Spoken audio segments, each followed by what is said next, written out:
সরকার অনেক অঘটন ঘটিয়ে ফেলেছে।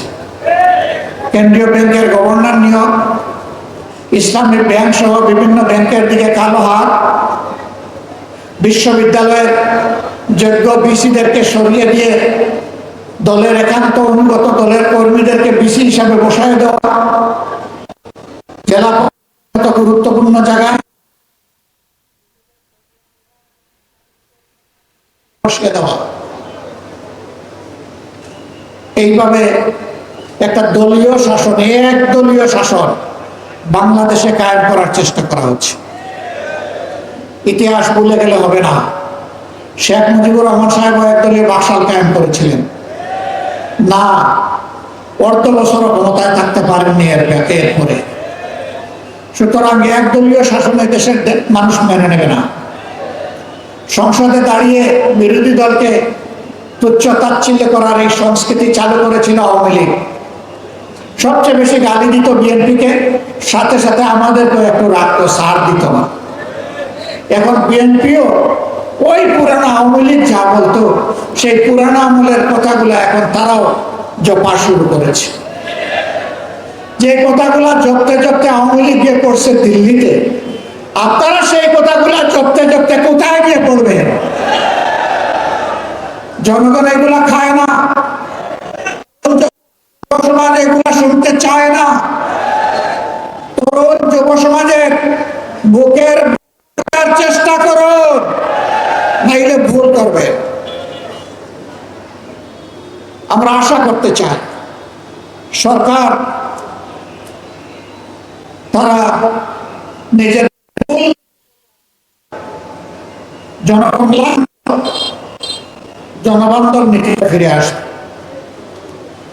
সম্মানিত ভাইয়েরা, একটা বড় বাজেট দেওয়া আছে, অসুবিধা নাই। দেওয়ার দায়িত্ব সরকারের, বাস্তবায়ন করার দায়িত্ব সরকারের।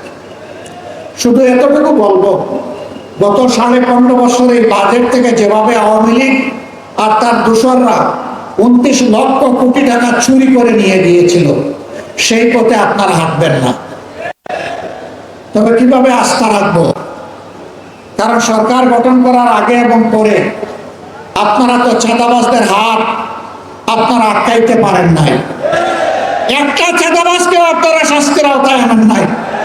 ঘুষ দুর্নীতি বন্ধ করেন নাই, বরঞ্চ তার মিটার আগের থেকে বেড়ে গেছে।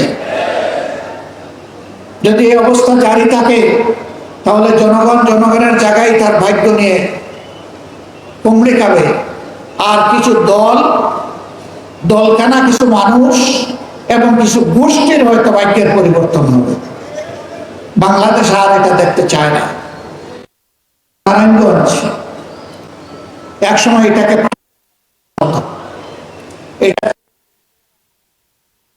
ছিল প্রশাসন, ছিল বাণিজ্যিক,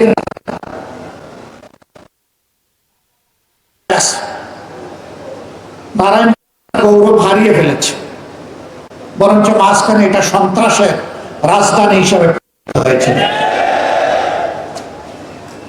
তো কি আপনাদেরই ছেলে, তার হত্যার বিচার কি এই নারায়ণগঞ্জের মানুষ আজ পর্যন্ত পেয়েছে? পায়নি। শুধু কি তকি 8 খুনের কথা কি আমরা ভুলে যাব? এরকম দফায় দফায় ছোপ ছোপ রক্ত আর কাড়ি কাড়ির লাশ এই নারায়ণগঞ্জে উপহার দেওয়া হয়েছিল। এবং কোনো নেতা হুঙ্কার দিয়ে বলতেন খেলা হবে।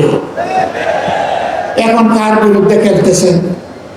এখন কোন মাঠে খেলতেছেন? এখন কি তারা নারায়ণগঞ্জে আছেন? এখন কি আর বলে খেলা হবে? হুঙ্কার দেওয়া ভালো নয়।